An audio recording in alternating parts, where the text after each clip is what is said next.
Alléluia. Nous sommes vraiment privilégiés de pouvoir servir Dieu. C'est la plus belle job. C'est la plus belle vocation qu'on puisse avoir. Merci, Pasteur Christophe. Et on sert le Seigneur avec aussi tremblement parce que vous êtes son peuple, pas le mien. Pas le nôtre, mais vous êtes le peuple de Dieu, vous êtes les enfants de Dieu, vous êtes aimés de Dieu, vous êtes ses fils et ses filles. Et nous voulons avec l'aide de Dieu, l'aide du Saint-Esprit surtout, faire l'œuvre qu'il nous demande. Et ce matin, je voudrais vous rappeler que jeudi, il y a études bibliques. Pasteur Christophe va continuer l'étude biblique sur le livre des Actes des Apôtres. Donc, ce sera en ligne à 19h. Donc, vous pourrez vous connecter à jeudi prochain à ce temps d'étude biblique.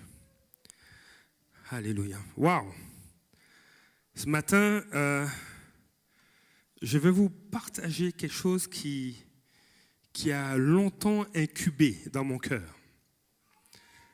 Longtemps incubé, je dis, Seigneur, ok, je voulais aller dans une direction, mais cette semaine, Dieu a précisé les choses. Et je voulais, avant de partager ce que Dieu a déposé sur mon cœur, simplement nous permettre de réitérer la vision que Dieu nous a donnée pour le Carrefour des Nations, afin que des fois, ça fait peut-être pas longtemps que tu fréquentes le Carrefour, mais simplement te faire part un peu de la vision que nous avons et que nous tâchons d'atteindre.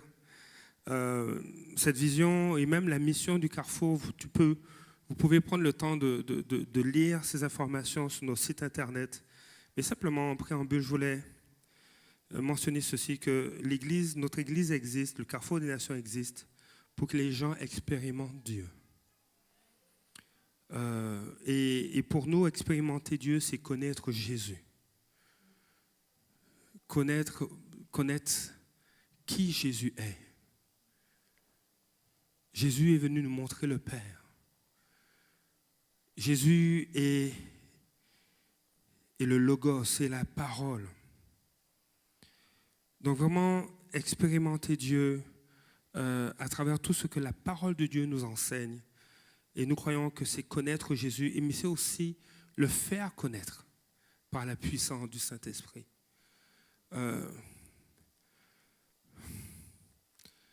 Le Saint-Esprit est trop négligé. Et il est Dieu. Et nous voulons vraiment honorer le Saint-Esprit, pas seulement en parole, mais individuellement, être des hommes et des femmes qui écoutent et qui obéissent au Saint-Esprit, qui écoutent ce que le Saint-Esprit nous enseigne à travers sa parole. Il dit, Seigneur, viens à mon secours, mais je veux m'attacher à ta parole. Et je suis, je pense, parmi les premiers à être émondé. Vraiment à être émondé. Et encore, pas plus tôt que ce matin, j'ai senti que Dieu est en train de m'étirer un peu plus. Et je bénis Dieu pour cela. Je bénis Dieu pour mon épouse qui est de bons conseils. Ok, Seigneur, je me laisse étirer, ça fait mal. Mais tu veux que je grandisse. Tu veux que je porte du fruit. Et notre désir, c'est que nous puissions grandir en Christ et porter du fruit pour sa gloire. Ce matin, si j'avais un titre à donner à cette pensée, c'est l'Évangile, la puissance de Dieu. Je relisais un livre cette semaine, et l'auteur disait, notre ADN spirituel porte cette faim de voir les impossibilités qui nous entourent se prosterner devant le nom de Jésus. Je vais juste relire cette phrase.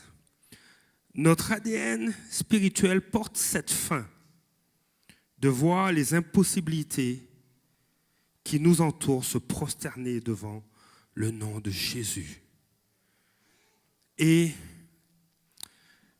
il y a souvent tant d'impossibilités dans nos vies. Juste ce matin, juste l'étirement que Dieu a fait, ma chair n'a pas aimé ça. Mon moi n'a pas aimé ça. Mais mon esprit recevait les témoignages de Dieu que c'est bon ce que tu entends. Fortifie-toi, prends courage et laisse-toi étirer. Et nous pouvons être entourés de défis personnels, mais nous pouvons être aussi entourés de défis qu'on rencontre, que ce soit dans notre foyer, au travail. Et Dieu veut qu'on puisse marcher dans son naturel à lui, qui pour nous est un surnaturel. Dieu veut qu'on marche par la foi, la confiance en ce qu'il dit. Et j'aimerais simplement lire 2 textes qui ont un petit peu orienté le partage que j'ai à cœur ce matin. 2 textes qui parlent de l'Évangile. Le premier, c'est dans Romains chapitre 1. Et le deuxième, ce sera dans 1 Jean chapitre 4. Donc on va être dans le Nouveau Testament pendant quelques instants. Après avoir lu ces versets qui parlent de l'Évangile, j'aimerais vous exposer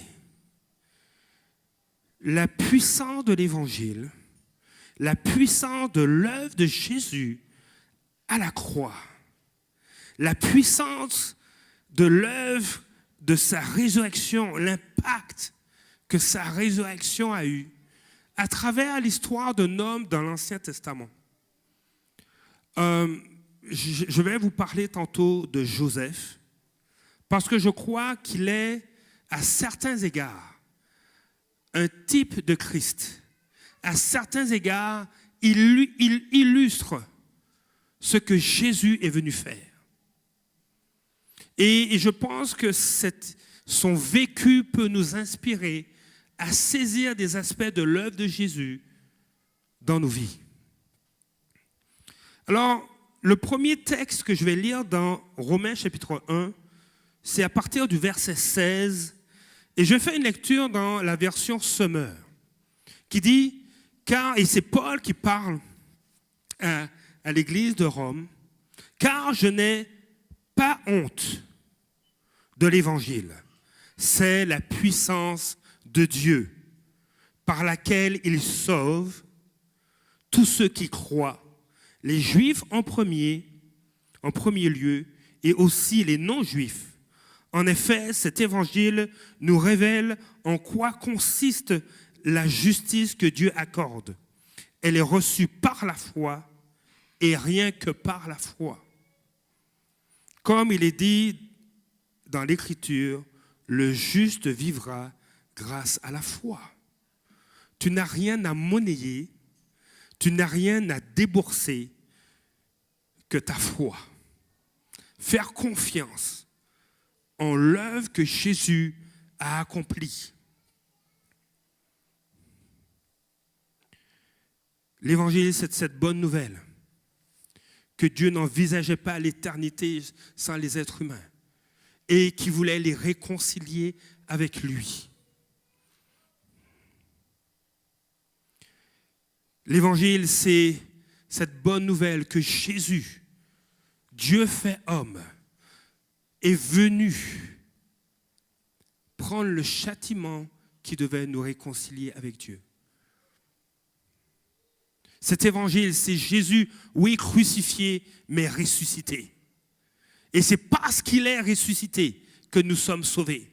Jésus a vaincu la mort et il a les clés de la mort et du séjour des morts. Il a autorité sur la mort. Et ce sera le dernier ennemi de Dieu qui va être vaincu. La mort n'est pas un ami de Dieu. La mort n'est pas un serviteur de Dieu. La mort n'est pas un esclave de Dieu. La mort, c'est l'ennemi de Dieu. et il sera vaincu le dernier. Il n'a plus d'autorité. Le deuxième verset que j'aimerais lire, c'est dans 1 Jean, le chapitre 4. Je vais lire 2 versets, à partir du verset 9, dans la version Louis II, qui dit ceci. « L'amour de Dieu a été manifesté envers nous en ce que Dieu a envoyé son Fils unique dans le monde. Dieu a envoyé son Fils unique dans le monde afin que nous vivions par lui. Et cet amour consiste non point en ce que nous avons aimé Dieu, mais en ce qu'il nous a aimés et a envoyé son Fils comme victime expiatoire pour nos péchés. » Le mot expiatoire fait allusion à réparer, à ce qui répare, purifie aux yeux de Dieu les péchés commis. Donc Jésus est celui qui a réparé, qui a purifié, qui a ôté les péchés commis. Ce matin, je crois que l'histoire de Joseph va illustrer certains points. Jésus a été envoyé. Comme je disais dans 1 Jean 4, le verset 9, Dieu a envoyé son Fils. Nous allons voir dans l'histoire de Joseph que Joseph aussi a été envoyé. Jésus, oui, a été envoyé pour sauver l'humanité. Joseph, à un plus petit degré, a été envoyé pour sauver sa famille et le peuple d'Israël. Jésus a été le serviteur de son Père. Et oui, Jésus, on va le voir dans Ésaïe notamment. Joseph a été serviteur, il a été esclave et il a été vendu, tout comme Jésus. Jésus a été enchaîné par la mort, mais il a vaincu la mort. Joseph aussi a été enchaîné, on va le voir. Jésus a tout pouvoir. Et dans le contexte de l'Égypte, Joseph avait tout pouvoir. Joseph n'est pas un homme sans péché. Il a fait des erreurs. Mais je crois qu'à un certain niveau, que Joseph est un type de Christ. Mais je pense que Joseph aussi nous inspire à vouloir ressembler à Jésus. Si Dieu a pu utiliser Joseph, alors que Jésus n'était pas encore venu sur terre, n'était pas mort à la croix, n'était pas ressuscité, à plus forte raison, Dieu peut t'utiliser. Et vous savez, le but de l'évangile, le but du salut, c'est pour qu'on puisse être notamment des ambassadeurs pour Christ. Jésus va dire à un moment donné, tout pouvoir m'a été donné. Et il va ensuite dire quelque chose. On va le voir tantôt. J'espère qu'on pourra le voir tantôt, sinon on le verra la prochaine fois que je vais apporter la parole.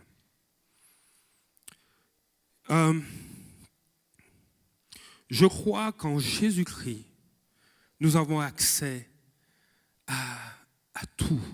Nous avons accès à la présence de Dieu. Nous avons accès à son amour. Nous avons accès à ses ressources. Mais le plus important, nous avons accès au roi des rois.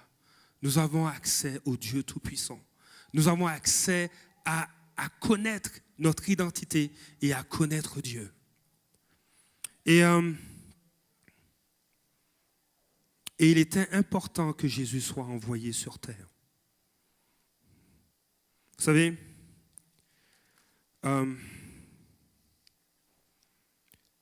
récemment, en lisant Genèse, j'ai réalisé, j'ai vu combien Dieu avait tout entre ses mains, tout était passé entre ses mains concernant l'histoire de Joseph.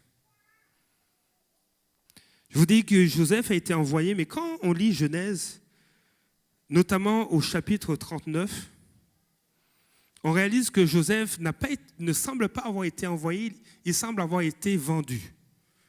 Qui estime que Joseph a été vendu? C'est ce que ça dit, hein? On va aller voir, hein? Genèse, mais il faut vérifier. Genèse 39.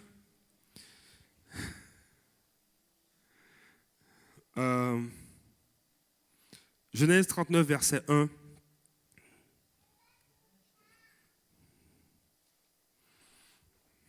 Quant à Joseph, on l'avait fait descendre en Égypte et Potiphar, l'officier du Pharaon, qui était chef des gardes, un Égyptien, l'avait acheté des Ismaélites qu'il y avait fait descendre. Donc oui, effectivement, Joseph a été vendu. Okay? Joseph a été vendu, mais laisse-moi te dire que tout cela était déjà passé entre les mains de Dieu avant. La seule chose, c'est que Joseph n'avait pas encore saisi tout ce qu'il allait vivre. Il l'a compris dans Genèse chapitre 50. Il a compris ce que Dieu allait faire. Dans Genèse chapitre 50, il le témoigne au verset 20. Et il va dire ceci. Et il parle à ses frères. Il parle à ses frères qui l'ont vendu. Vous aviez projeté de me faire du mal, mais Dieu l'a changé en bien pour accomplir ce qui arrive aujourd'hui, pour sauver la vie à un peuple nombreux.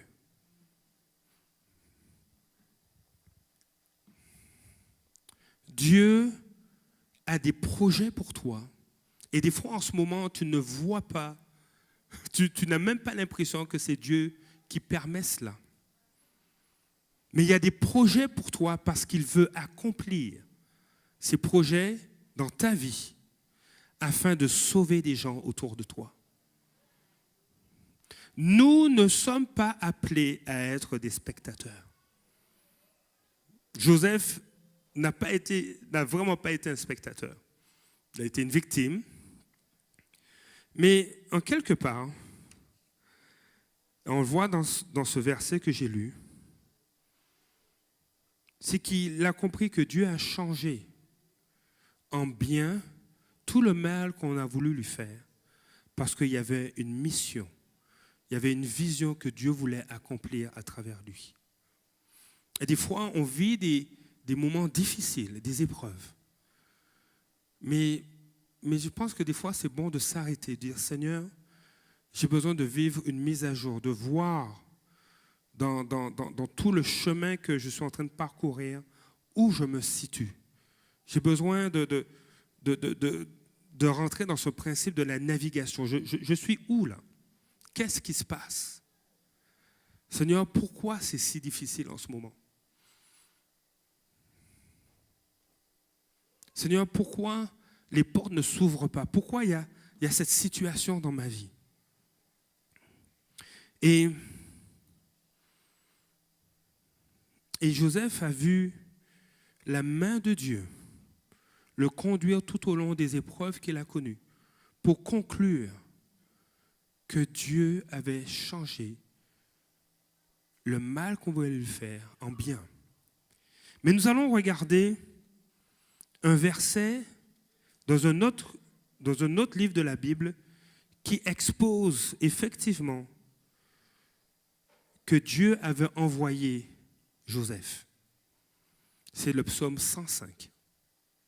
Dans le psaume 105, il est question aussi de Joseph, à partir du verset 16. Et j'aimerais qu'on le lise, qu'on réalise qu'il y a des informations supplémentaires qui sont données dans ce livre. Au verset 16 du psaume 105, il est dit « Il a appelé la famine sur le pays. Il a coupé tout moyen de subsistance. » Verset 17, et il est question de Dieu. « il a envoyé un homme devant eux, Joseph. Il a envoyé un homme devant eux. Dieu a envoyé un homme devant Jacob, devant les frères de Joseph. Il les a envoyés devant eux. Joseph qui a été vendu comme esclave. Verset 18, on a attaché ses pieds avec des chaînes. On a enserré son cou dans du fer, jusqu'au moment où il est arrivé ce qu'il avait annoncé et où la parole de l'Éternel l'a justifié. Jusqu'au moment où est arrivé ce qu'il avait annoncé. Qu'est-ce que Dieu avait annoncé à Joseph?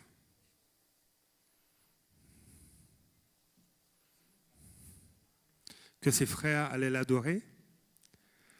Ok, quelque chose comme ça.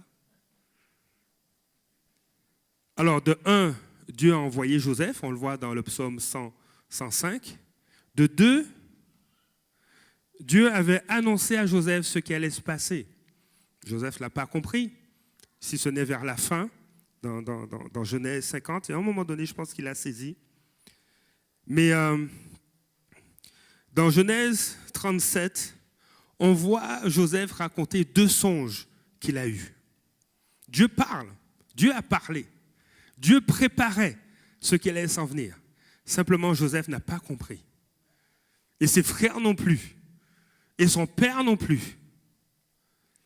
Et Genèse 37, le verset 5 dit, Joseph fit un rêve et il le raconta à ses frères qui le détestèrent encore plus.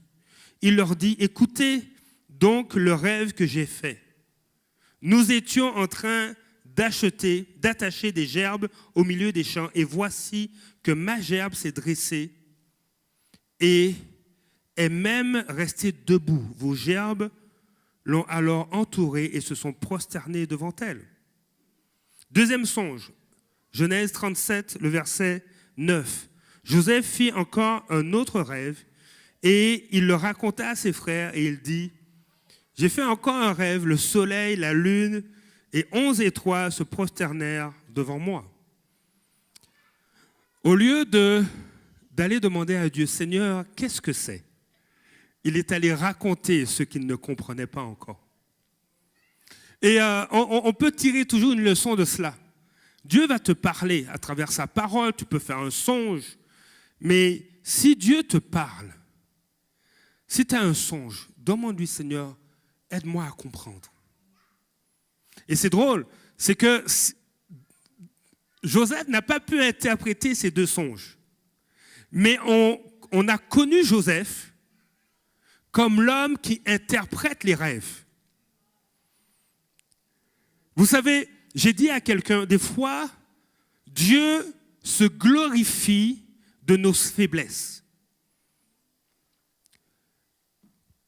Alors que ce n'est pas notre force, Dieu se glorifie et manifeste sa gloire là où nous sommes faibles.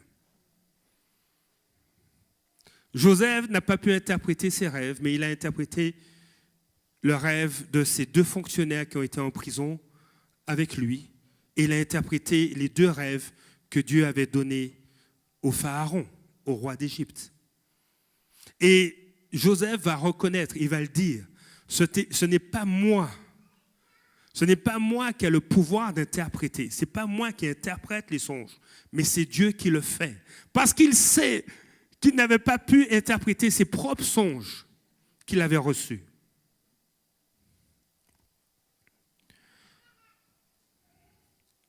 Alors, non seulement Joseph a été envoyé, mais il avait été même averti, mais il n'avait pas encore saisi pourquoi il se retrouvait en esclavage en Égypte. Et c'est drôle, dans Genèse chapitre 39, on décrit ce que Joseph va vivre dès sa première fonction d'esclave chez Potiphar.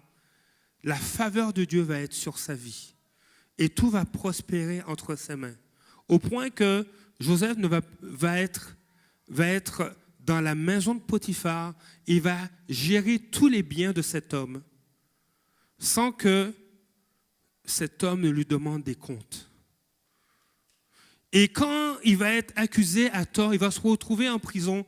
Et même le chef de la prison, le geôlier, va lui confier la gestion de tous les prisonniers. Parce que Dieu est avec lui. Quand on remet notre vie entre les mains de Dieu, quand on place notre confiance en lui, peu importe l'endroit où tu vas te trouver, la faveur de Dieu va être sur ta vie. La grâce de Dieu me dit, mais oui, mais si la faveur de Dieu est là, pourquoi il n'est pas hors de la prison? Je ne sais pas pourquoi. Mais une chose que je sais, que dans la prison, Dieu était avec lui. Et en quelque part, je préfère être en prison avec Dieu qu'à l'extérieur sans Dieu.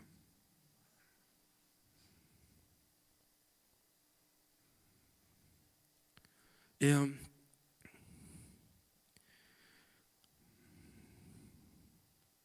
Jésus aussi a été envoyé. Dans Hébreux chapitre 10, si on peut l'afficher, les versets 5 à 7. Quand Christ est venu, il a dit, Seigneur, tu n'as voulu ni sacrifice ni offrande. C'est pourquoi, verset 5, en entrant dans le monde, Christ dit, tu n'as voulu ni sacrifice ni offrande, mais tu m'as formé un corps. Verset 6. Tu n'as accepté ni holocauste ni sacrifice pour le péché. Verset 7. Alors j'ai dit, me voici, je viens. Dans le rouleau du livre, il est écrit à mon sujet, pour faire, ô Dieu, ta volonté. Jésus a accepté d'être envoyé parce que les sacrifices et les offrandes n'étaient pas suffisants pour effacer le péché. Alors Jésus a dit, me voici. Jésus aussi a été envoyé. Jésus aussi a été serviteur. Et on le voit notamment dans Ésaïe. Et ce qui est magnifique, c'est que Jésus est le serviteur parfait. Le mot hébreu utilisé pour dire que Joseph a été vendu comme esclave dans le psaume 105, c'est le même mot utilisé dans Ésaïe 53 au verset 11. Alors, après tant de troubles, il verra la lumière et sera satisfait par sa connaissance, mon serviteur juste. Le mot serviteur pouvait être traduit par esclave. Mon serviteur juste procurera la justice à beaucoup d'hommes. C'est lui qui portera leurs fautes. Verset 12. Voilà pourquoi je lui donnerai sa part au milieu de beaucoup et il partagera le butin avec les puissants parce qu'il s'est dépouillé lui-même jusqu'à la mort et qu'il a été compté parmi les criminels, parce qu'il a porté le péché de beaucoup d'hommes et qu'il est intervenu en faveur des coupables. Et j'aime ce texte et j'aime penser aussi à Joseph. Parce que le texte dans Ésaïe nous décrit la crucifixion de Jésus. Il a été arrêté, il a été compté parmi les criminels, il a été crucifié et il l'a fait pour le pardon des péchés. Il a porté le péché de beaucoup d'hommes. Il est intervenu en faveur des coupables. Mais Joseph est intervenu aussi en faveur de plusieurs coupables, d'hommes qui voulaient sa mort, d'hommes qui le détestaient. Vous savez, des fois, on peut avoir des frères ou des sœurs qui sont tannants, qui sont énervants, mais pas au point de les tuer. Ces frères portaient une violence hors du commun. Ils voulaient tuer Joseph parce qu'il était trop embêtant. Ils racontaient tous les mauvais coups qu'ils faisaient. Ils racontaient ça à leur père. Ben ok. Mais de là à vouloir tuer Joseph. Et l'aîné, Ruben, a dit non. On va le jeter dans une citerne. Et le but de Ruben, c'était de le sauver de là, qu'il puisse rentrer à la maison. Mais entre-temps, ses frères ont vu une caravane de marchands d'esclaves. Ils disent, ah, bonne idée, on va le vendre. Ils faisaient un geste. Dans cette colère, dans cette haine, ils faisaient un geste prophétique qui annonçait que des hommes allaient prendre un de leurs frères pour le vendre. Non pas pour le bien de leur famille, mais pour le bien de l'humanité. Jésus a été vendu par un de ses frères. De réaliser que Joseph lui aussi a été vendu. Et tu peux dire, peut-être qu'au travail, quelqu'un va vouloir te vendre, va vouloir mettre le doigt sur une de tes failles, une de tes faiblesses. Mais je veux t'encourager. Joseph a été vendu, mais Dieu l'a défendu. Peut-être que tu vas être trahi, peut-être que tu seras éprouvé, mais Dieu va te défendre. Dieu va te secourir. La parole de Dieu suscite l'espoir. La parole de Dieu suscite l'encouragement. Mais la parole de Dieu nous rappelle que le héros de l'histoire, c'est Jésus. Il est celui qui a été vendu pour sauver beaucoup de frères, beaucoup d'hommes. Et Jésus va dire, il n'a pas eu honte de les appeler ses frères.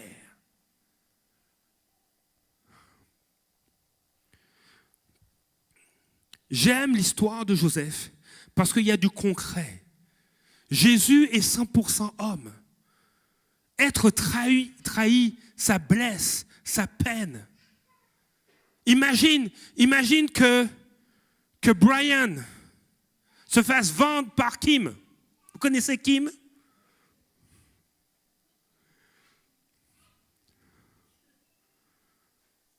Et la trahison. Et que Brian, son frère, ne va pas lui tenir rigueur, mais va lui dire, mais le mal que tu as voulu me faire, Dieu l'a changé en bien. Parce qu'il voulait nous sauver notre maison, sauver notre famille. Et c'est pourquoi Jésus va dire, Seigneur, pardonne-leur, car ils ne savent pas ce qu'ils font. Jésus savait bien ce qui l'attendait et ce qui allait prendre place après. Père, pardonne-leur, car ils ne savent pas ce qu'ils font. J'ai dit oui, tu n'as voulu ni sacrifice, ni offrande. Tu m'as formé un corps. Tu m'as donné un corps afin que je devienne le sacrifice ultime.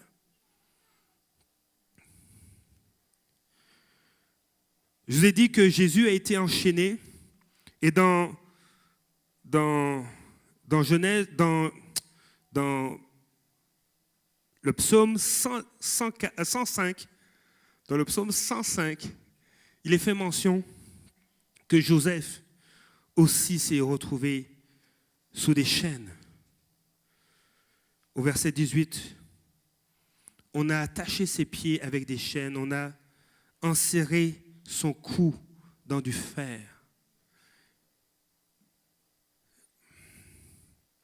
Et il était compté parmi les morts aux yeux de son père. Le père de Joseph a cru que son fils était mort. Parce que ses frères sont venus avec son vêtement couvert de sang d'un animal et ont fait passer ce vêtement et ce sang pour le sang de Joseph. Et Jacob a cru que son fils était mort. Mais Dieu avait d'autres plans. En même temps, sur mon cœur, j'ai le désir de vous encourager. Je le désire, vous savez, en Christ, il y a une telle grâce, une telle autorité, une telle source de secours, de pourvoi, que en réalité, je pense qu'on ne pourrait, si Jésus était là, on ne pourrait détourner nos regards de lui. On voudrait juste être avec lui, juste partir avec lui. J'ai des amis pasteurs. Et puis j'ai un ami, il était mon ami avant d'être pasteur, on était amis, mais j'aimais tellement l'entendre enseigner. J'aimais tellement l'entendre partager. Quand il allait à l'école biblique, il revenait, puis il partageait ce qu'il apprenait. Puis tu avais juste envie d'ensuite manger avec lui, puis continue, raconte. Il avait cette grâce sur sa vie de pouvoir enseigner. Imagine que Jésus se met à t'enseigner. Tu dis, Jésus, t'inquiète, je te laisse ma maison, reste ici. Tous les soirs, je suis là, je suis disponible. Imagine Marie, quand Jésus passait à Béthanie, quand Jésus passait à Lévi, et il allait frapper chez Suzanne, ou chez Martine, ou chez Andrew, mais il allait chez Marie. Il s'asseyait, et elle aimait être à ses pieds et écouter. Jésus est la parole. Et Jésus, il dit, mais il a connu les jours d'Abraham. T'aimerais pas que... Tu sais, des fois, à la maison, je dis à mon épouse, mais j'ai hâte d'être au ciel, de rencontrer David, le roi David, savoir, mais comment c'était à son époque. J'aimerais connaître Paul, le rencontrer, celui qui a écrit une grande partie du Nouveau Testament. Mais imagine, tu as la possibilité de souper avec Jésus. Je pense que tu n'as même pas faim. Tu vas juste l'écouter.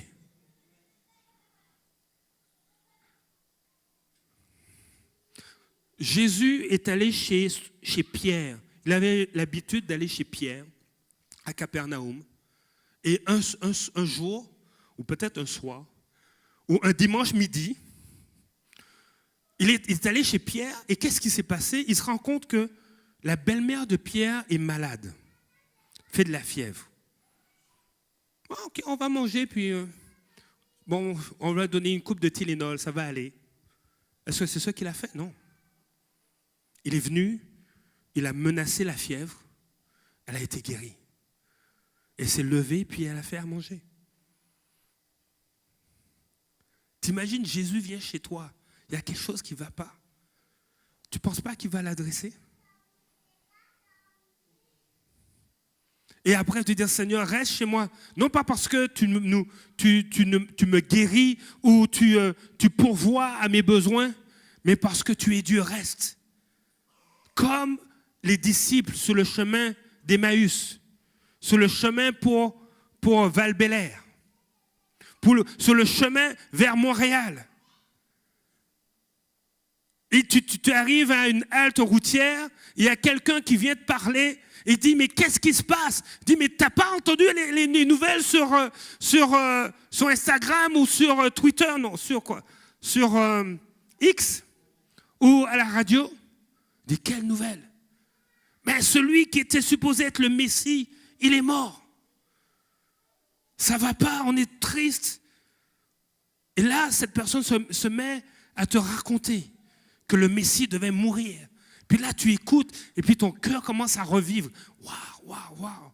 Dis, hey, mais regarde, embarque avec nous. On va s'occuper de ton char après. Embarque avec nous. On va à Montréal, on va à Val-Bélair. Peu importe, on va te conduire. Viens avec nous.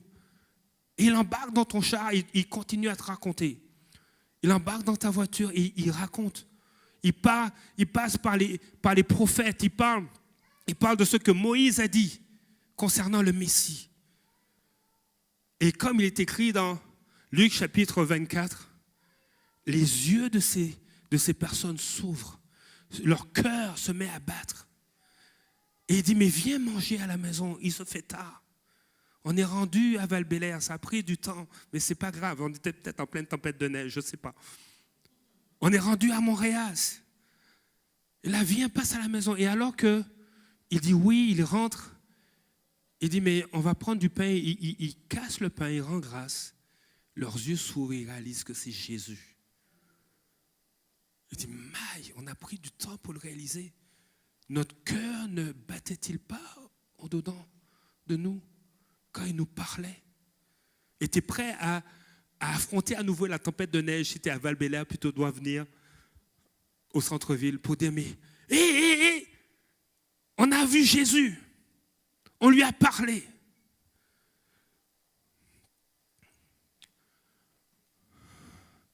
Jésus est ce que l'humanité désire, mais des fois il ne le sait pas. Jésus veut être dans ton foyer.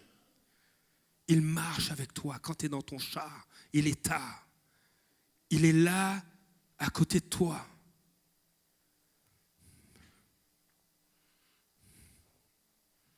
J'aime l'histoire de Joseph parce que c'est une illustration de toute l'autorité que Jésus a.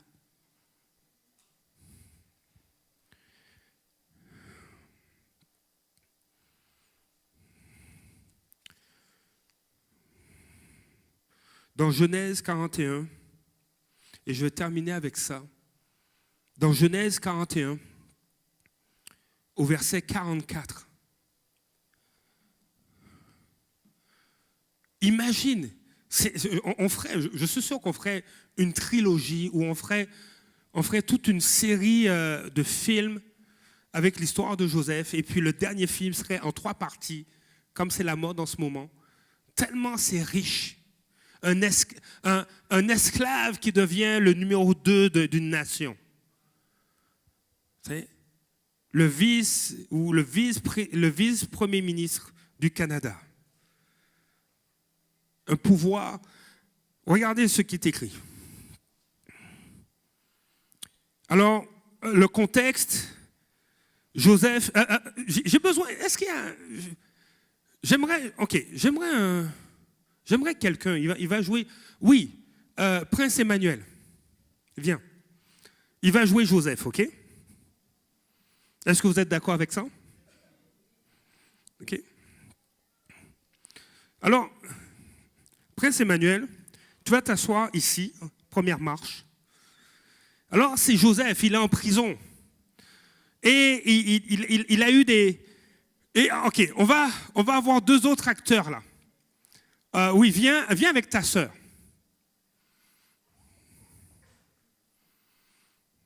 Ok. Alors, toi, tu vas être en prison aussi. Puis toi, tu vas être Pharaon. Viens t'asseoir ici. Voilà. Alors, Joseph est en prison. Et puis, il y avait 2 fonctionnaires qui se sont retrouvés en prison. Mais on va juste illustrer un des 2 fonctionnaires parce qu'il y en a un qui meurt. Et puis, on veut que nos garçons vivent. OK? Alors, Joseph est en prison et on a un fonctionnaire qui rentre, celui qui s'occupait du vin, et il a un rêve. Et puis là, il parle à Joseph de son rêve parce que ça l'inquiète. Et là, et Joseph va donner toute l'explication. En fait, semblant de parler. Vous avez le droit de parler, oui. Et là, il donne l'explication. Et quelques temps plus tard, notre jeune fonctionnaire est libéré et retrouve sa position à côté du pharaon. Donc, tu peux monter, tu te tiens debout, juste à côté d'elle. Voilà. Puis toi, tu restes toujours en prison. Mais lui, il reste en prison, puis les années passent. Et puis à un moment donné, notre pharaon, tu peux faire la salutation du pharaon là. Oui.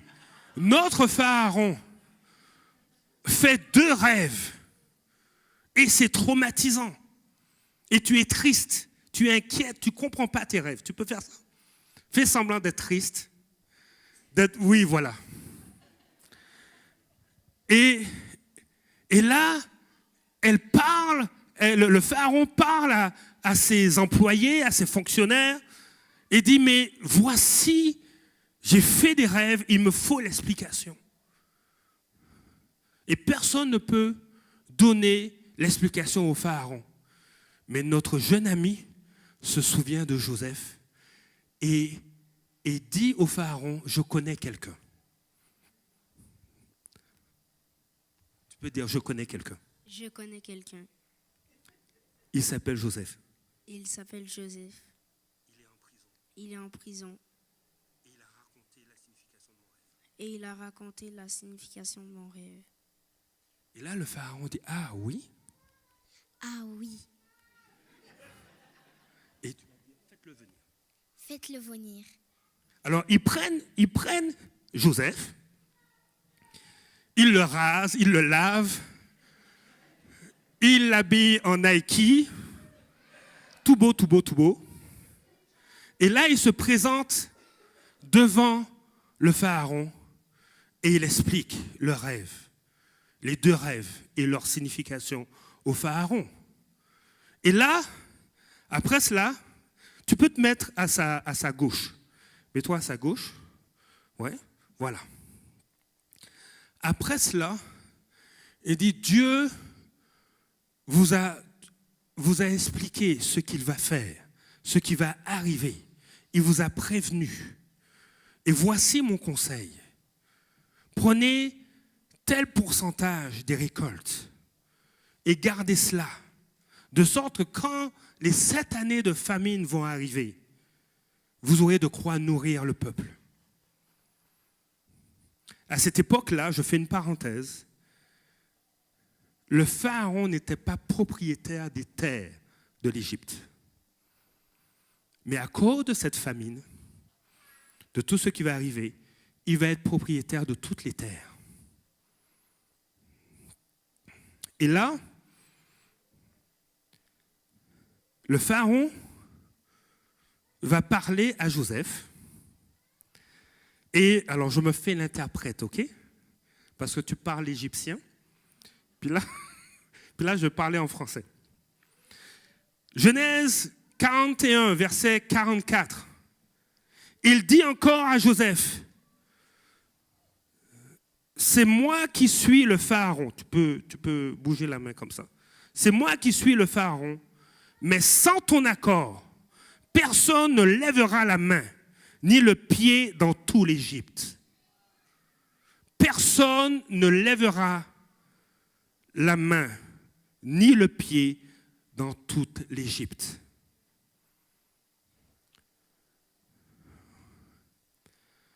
Dieu avait un plan pour sauver beaucoup d'hommes. Et il a utilisé Joseph. Je me permets de faire une autre parenthèse. Mais je vais en faire deux. La première, je veux qu'on remercie nos acteurs. Merci les enfants. Pharaon, tu peux rejoindre maman.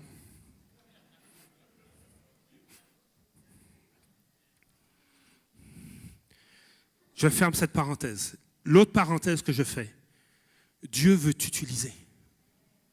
Dis à ton voisin, Dieu veut t'utiliser.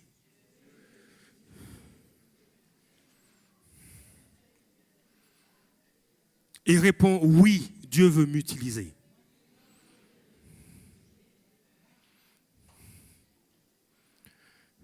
Dieu veut t'utiliser pour sauver. Il est dit dans Genèse chapitre 42 au verset 6. Écoutez ça.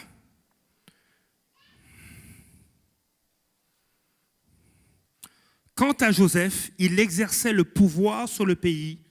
C'était lui qui vendait du blé à toute la population du pays. Je vais juste lire cette première partie du verset. Joseph avait tout pouvoir en Égypte. Jésus a tout pouvoir sur l'humanité. Jésus a tout pouvoir.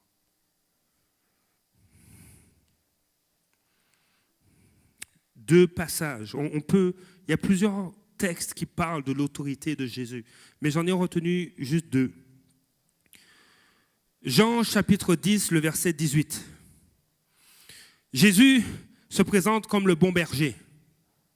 Et il dit qu'il connaît ses brebis et il mentionne qu'il a d'autres brebis hors de cet enclos. Et ça, en fait, hors de cet enclos, de quel enclos il s'agit?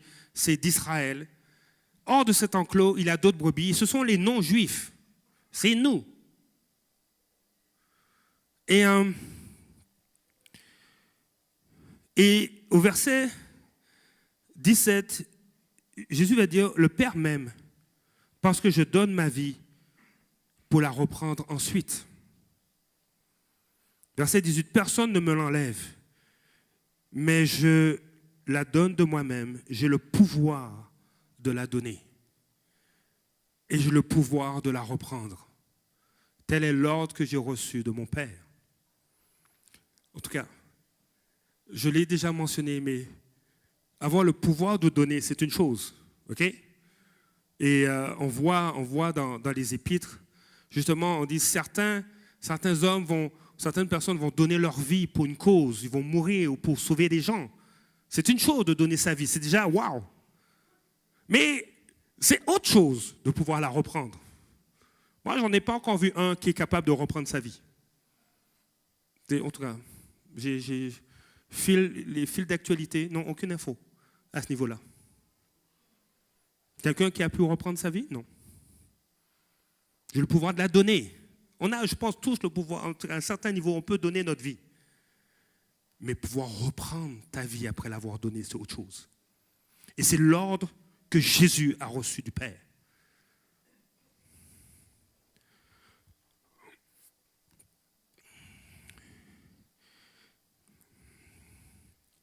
Jésus a tout pouvoir. Et j'aimerais inviter l'équipe de louange. Le deuxième passage que j'ai retenu pour illustrer cela, c'est Jésus dans Matthieu 28. Parce que vous savez, Dieu rétablit, son plan s'accomplit. Pourquoi a-t-il donné les dons spirituels?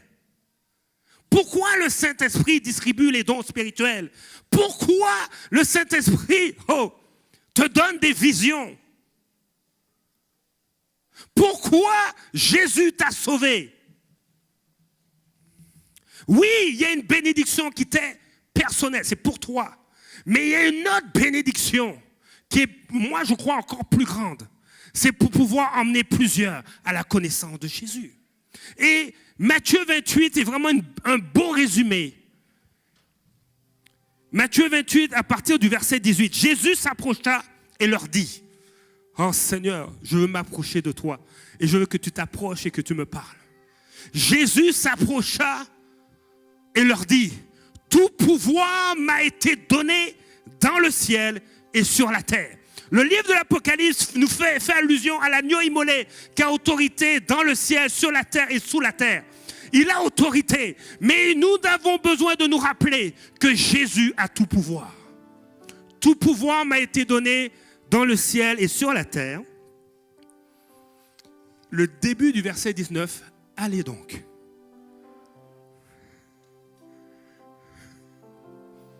Allez donc. Allez, faites. Tout pouvoir m'a été donné, Hilda, te dit Jésus, dans le ciel et sur la terre. Alors va et fais ce que je te demande. Ce matin, Joseph a compris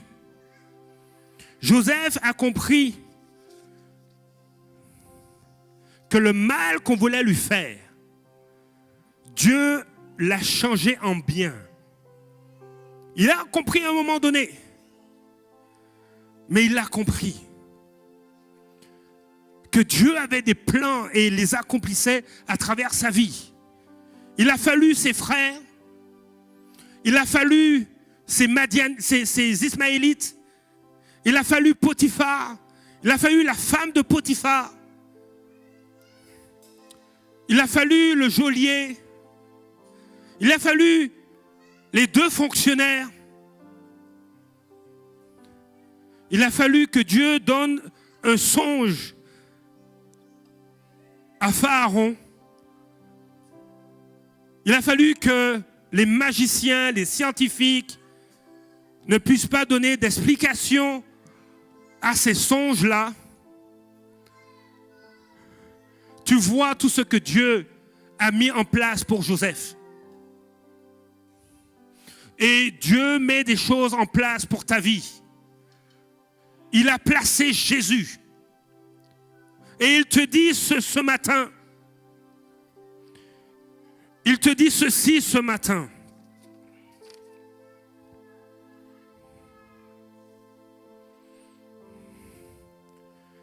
Cherche premièrement le royaume et la justice de Dieu. Cherche-moi. Cherche le règne de Dieu dans ta vie. Cherche le règne de Dieu dans ta vie. Parce que tu dois te rappeler ce que mon serviteur Paul a dit. Le royaume de Dieu ne consiste pas en paroles, mais en puissance. Et je veux déverser ma puissance dans ta vie, afin que tu sois un témoin efficace. Que tu sois Joseph. Vous savez, ma mère a un deuxième prénom. C'est Joseph E. Donc tu peux être une Joseph. Non, c'est autorisé en français. Ma mère s'appelle Maggie Joseph. Magnifique. Tu peux être, c'est simplement pour dire que tu peux être une Joseph aussi. Tu peux recevoir des songes. Tu peux être placé pour accomplir les plans de Dieu. Être au service du roi des rois. Joseph était craint. Jésus est révéré, il est adoré. Et de pouvoir le servir, c'est un privilège.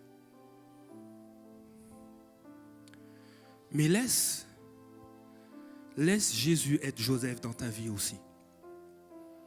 Si je peux dire.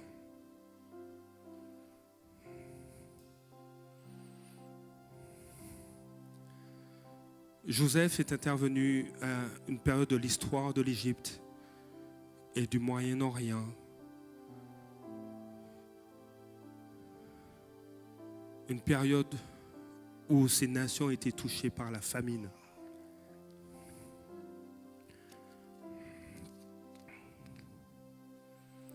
Et j'ai voulu chercher la signification du mot famine. Le mot famine signifie manque quasi total de différentes denrées alimentaires, par lequel l'ensemble d'une population souffre de la faim. Mais j'aime la définition de Oxfam International qui va dire ceci. Qu'est-ce que la famine? La famine est le niveau le plus élevé d'insécurité alimentaire. La famine est le niveau le plus élevé d'insécurité alimentaire. Ce matin, plusieurs vivent des famines. Oui, certains vivent une sous-alimentation réelle, mais certains vivent une famine qui est spirituelle, une famine qui est émotionnelle, une famine qui est même mentale, une famine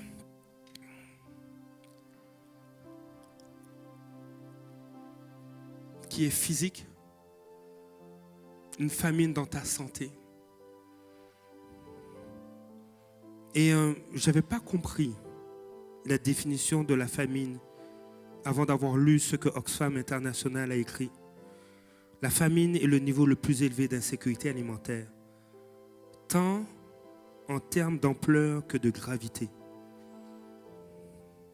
Elle se produit lorsque nombre substantiel de personnes meurent de faim ou d'une combinaison de sous-alimentation et de maladies. Et je crois que nous sommes témoins d'un nombre substantiel de personnes qui meurent de faim spirituelle.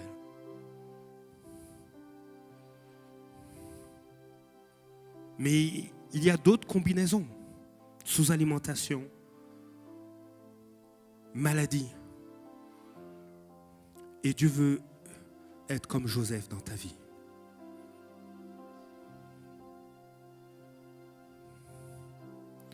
Si dans ton cœur, tu as une famine, même émotionnelle, il y a des choses, une carence émotionnelle, une sous-alimentation émotionnelle, quelque chose dit, Seigneur, il y a quelque chose qui ne fonctionne pas. Jésus veut agir. Si spirituellement tu dis, Seigneur, j'ai entendu parler de toi, mais je n'ai pas pris égard. Je n'ai pas compris qui tu es. Je pensais que tu étais un Dieu anxiogène qui crée de l'angoisse. Mais Jésus ne crée pas de l'angoisse. Il communique la paix. Il est le prince de paix. Il communique la vie. Il est la vie. Si tu veux donner ta vie à Jésus, parce que tu sens une famine spirituelle, tantôt je vais t'inviter à te lever. Si tu souffres dans ton corps, il y a une famine au niveau de la santé. Jésus veut agir. Que ce soit au niveau de tes yeux, au niveau des hanches, au niveau de la mécanique de des os. Peu importe la pathologie, laisse Jésus te toucher. Peut-être que tu ne vas rien ressentir, mais que tu puisses te tenir devant lui comme Pharaon qui dit « Waouh, je ne sais pas quoi faire. » Mais Joseph, je vais sortir du contexte parce que la signification, on a dit de Joseph qu'il était le père de Pharaon. Mais c'était une expression d'honneur. Okay? Un père pour Pharaon, c'est une question d'honneur. Un titre. Mais Jésus est ton père. Et il veut prendre soin de toi. Et je veux aussi t'amener à réaliser que Dieu veut faire de toi aussi un Joseph. Un homme, une femme qui va endiguer la famine autour de lui ou autour d'elle. Si tu te sens concerné, je t'invite à te lever. Si tu te sens interpellé, lève-toi, nous allons prier. Parce qu'il est temps que des famines cessent. Le nombre est déjà substantiel de personnes qui meurent de faim, spirituellement, mentalement, des détresses. Jésus veut être comme Joseph et intervenir dans ta vie. Seigneur, tu vois ces hommes et ces femmes qui se sont levés. Seigneur, tu as tout pouvoir. Tu as donné tout pouvoir à Joseph. Mais Jésus a reçu tout pouvoir parce qu'il est Dieu, parce qu'il est mort et ressuscité. Dans le nom de Jésus, je déclare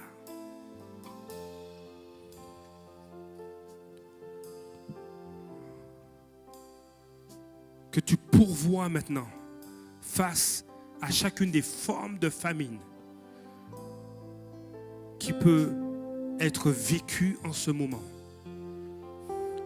Tu pourvois.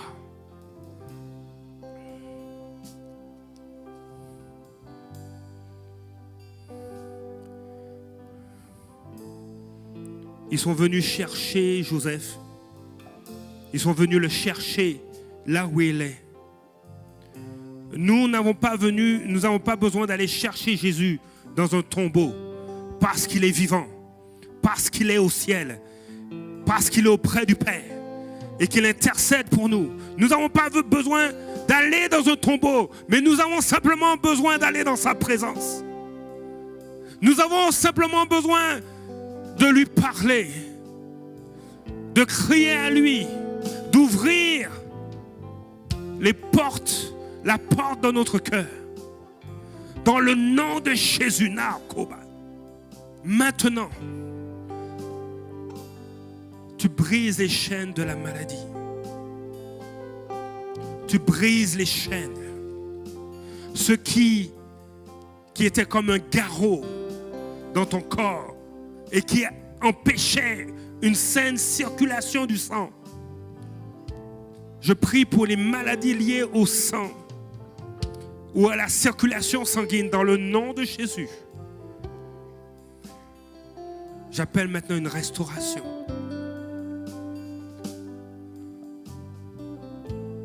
Seigneur, je prie, Seigneur, pour toutes les formes de famine qui sont vécues en ce moment.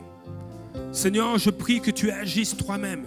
Tu touches, Seigneur, au niveau spirituel. Seigneur, au niveau mental, au niveau émotionnel. Les cœurs qui sont brisés, les déserts, les famines qui ont été engendrées. Au niveau physique, les maladies dans le nom de Jésus ne tiennent pas. Seigneur, nous cherchons ton royaume. Nous cherchons ton royaume. Nous cherchons ton règne et ta justice. Jésus t'a été fait justice de Dieu. J'appelle une restauration maintenant. Dans le nom de Jésus. Seigneur, tu restaures. Seigneur, ceux et celles qui veulent être réconciliés avec Dieu, qui vivent une famine spirituelle, Seigneur, je veux prier pour ces personnes. Et si tu es concerné, simplement répétez après moi. Seigneur Dieu, je me tourne vers toi et je reconnais que sans toi, c'est la famine dans mon cœur. Je te demande pardon pour mes péchés. Je te demande pardon. Je me repens de tout ce que j'ai fait et qui t'ont déplu. Mais Seigneur, redonne-moi la vie. Je reconnais que tu es mort à la croix, Jésus, et que tu es ressuscité afin que j'aie la vie. Seigneur, je te dis merci. Merci, Père, de ce que tu as lavé mes péchés à travers le sang de Jésus. Et qu'aujourd'hui, la famine est remplacée par une abondance, par la vie. Et que spirituellement, je suis fils et fille de Dieu. Les choses anciennes sont passées. Voici, toutes choses, je le déclare, sont devenues nouvelles dans ma vie. Dans le nom de Jésus.